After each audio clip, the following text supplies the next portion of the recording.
बिस्मिल्लाहिर्रहमानिर्रहीम। अस्सलाम वालेकुम दोस्तों, अपनी नेक्स्ट वीडियो के साथ आपको वेलकम करता हूँ अपने इस चैनल में और अपनी इस वीडियो में। दोस्तों, सबसे जो ज़्यादा कमेंट आजकल आ रहे हैं वो ईयू सेटलमेंट के बारे में आ रहे हैं या ईयू या यूई कार्ड के बारे में आ रहे हैं कि उसके बारे में क्या प्रोसेस है, किस तरह किस मुल्क में जा सकते हैं, क्या सारा वो प्रोसेस। तो यहाँ पे कुछ कमेंट ऐसे आए हैं जिस पे मैंने सोचा कि वीडियो बनानी चाहिए। कुछ दोस्तों ने ऐसे कहा कि अभी हमें नई नई 5 साली मिली है, हम यूई कार्ड चेंज करवा लेते हैं, उसके बाद हमें कौन से मुल्क में जाना चाहिए जहाँ पे हमें इजीली नेशनैलिटी मिल सके। दोस्तों, अगर आपने बहुत ज़रूरी एक वीडियो है आज ही अपलोड किया मैंने सुबह, वो लाजमी देखें। वो यूई कार्ड के बारे में हम डिटेल के साथ बात की है, वो लाजमी वीडियो देखिएगा। अगर आपने नहीं देखी, उसमें काफ़ी इन्फॉर्मेशन दी है मैंने ईयू कार्ड पे, किस तरह से हम काम करना चाहिए, हमें उसके क्या नुकसानात हैं अगर हम बाहर जाके करते हैं, ये सारी बातें उसमें मैंने डिटेल के साथ बात की है। तो ये जो इस वीडियो में बात करेंगे, वो उन्होंने ये पूछा है कि किस मुल्क में हम जाएंगे तो हमें अब नेक्स्ट नेशनैलिटी हम उस मुल्क की लें यहाँ की स्पेन की निस्बत। तो दोस्तों देखें, स्पेन जो है वो 10 साल के बाद नेशनैलिटी देता है, जर्मनी 7 साल के बाद नेशनैलिटी देता है, स्वीडन 5 साल के बाद नेशनैलिटी देता है, पुर्तगाल 5 साल के बाद नेशनैलिटी देता है, इटली जो है वो लगभग सेम स्पेन की है, 10 साल के बाद नेशनैलिटी देता है, लेकिन उसके ऊपर बहुत ज़्यादा टाइम लग जाता है। अगर यहाँ 2 साल लगते हैं, वहाँ पे 4 साल, तकरीबन 3 साढ़े 3 4 साल लग जाते हैं। शुक्र अब स्पेन में तकरीबन 1.5 साल लग रहा है, 1.5 साल में नेशनैलिटी आपकी पास हो रही है, लेकिन आने वाले वक्त में हो सकता है फ़ास्ट हो जाए या स्लो हो जाए, लेकिन करंट सिचुएशन यही है।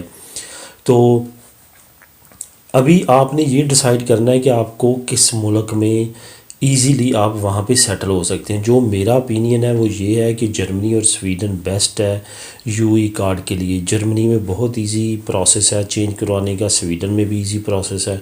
स्वीडन में काम अगर आपके रेफरेंस जिस मुल्क में है वहाँ पे मूव होना चाहिए, जहाँ पे आपका कोई ना कोई आगे जानने वाला, ख़ास जानने वाला जो आपको सही गाइड कर सके।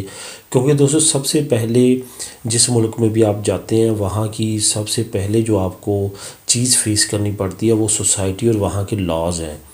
अगर आपको वहाँ के लॉज़ का सही कोई गाइड कर देता है तो आप अपनी मैनेजमेंट, अपनी लाइफ की, अपने आने वाले फ्यूचर की सही तरह से कर सकते हैं। अगर आपको वहाँ पे मिस फिर गाइड करता है तो उसके अगेंस्ट आपने जो प्लानिंग की होती है वो उस जैसी की होती है, बाद में कुछ और निकलता है तो वो बड़े मसले मसाइल बनते हैं और बहुत लोगों के साथ बने भी हैं। ख़ास तौर पे वहाँ पे अच्छा रेफरेंस ढूंढें जिसके पास जो आपको सही गाइड करे, इन्फॉर्मेशन दे। बहुत सारे लोग ऐसे होते हैं जो ये डरते हैं कि ये बंदा आगे हमारे पास सेटल होगा, रहेगा तो बोझ बनेगा। उसको पहले ही क्लियर कर दें कि मैं यहाँ पे आपकी सिर्फ इन्फॉर्मेशन की मदद लेना चाहता हूँ, अपना ख़ुद मैं सारा कुछ करूँगा। तो फिर कई मरतबा ऐसा हुआ है कि वो लोग सही गाइड करते हैं और करना भी चाहिए अगर कि मशवरा आपसे या इस सिलसिले में मदद मांगता है। तो दोस्तों, ओवरऑल जो स्वीडन है वो 5 साल के बाद देता है, जर्मनी 7 साल के बाद देता है। जर्मनी में इंग्लिश जो है वो बराए नाम बोली जाती है, स्वीडन में काफ़ी अच्छी इंग्लिश लेवल उनका काफ़ी अच्छा है जर्मनी की निस्बत। जर्मनी जो है वो कौम परस्त नेशन है, जैसे कतलान यहाँ पे हैं कि वो अपनी कौम को सुपीरियर समझते हैं। स्वीडन में ये है कि एक मल्टी कल्चर कंट्री है, वो बहुत ज़्यादा सपोर्ट करते हैं गैर मुल्कियों को भी, रूल रेगुलेशन भी अच्छे हैं, इसीलिए 5 साल के बाद। उसके बाद लैंग्वेज का बहुत ज़्यादा है, जर्मनी में लैंग्वेज टेस्ट पास करना नेशनैलिटी के लिए बहुत ही मुश्किल है। स्वीडन में इतना मुश्किल नहीं है, वहाँ पे इजीली सारा प्रोसेस हो जाता है। तो ओवरऑल जो है यूई कार्ड के लिए जो स्वीडन है वो मेरे कागज़ों में ज़्यादा बेहतर है, क्योंकि जिस पॉइंट ऑफ व्यू से आप लोग कमेंट पूछते हैं कि जल्द नेशनैलिटी वाला, तो वो स्वीडन ही नज़र आता है। तो स्वीडन में फ्यूचर भी सेफ़ रहता है, सिर्फ वहाँ पे सर्दी का लेवल काफ़ी ज़्यादा हाई है स्कैंडिनेवियन कंट्री होने की वजह से। काम की अपॉर्चुनिटी काफ़ी ज़्यादा, काम इजी मिल जाता है, या रहायश का थोड़ा बहुत मसला है। इसीलिए मैं कह रहा हूँ वहाँ पे जाएं जहाँ पे आपका अच्छा रेफरेंस हो, जहाँ पे आपको सेटलमेंट में फ्यूचर में कोई प्रॉब्लम ना हो। दोस्तों, ये थी वीडियो। उम्मीद है आपको कुछ ना कुछ इस वीडियो से इन्फॉर्मेशन मिली होगी। मिलेगा अपनी नेक्स्ट वीडियो में नई इन्फॉर्मेशन के साथ। दुआ में याद रखिएगा। Thank you for watching.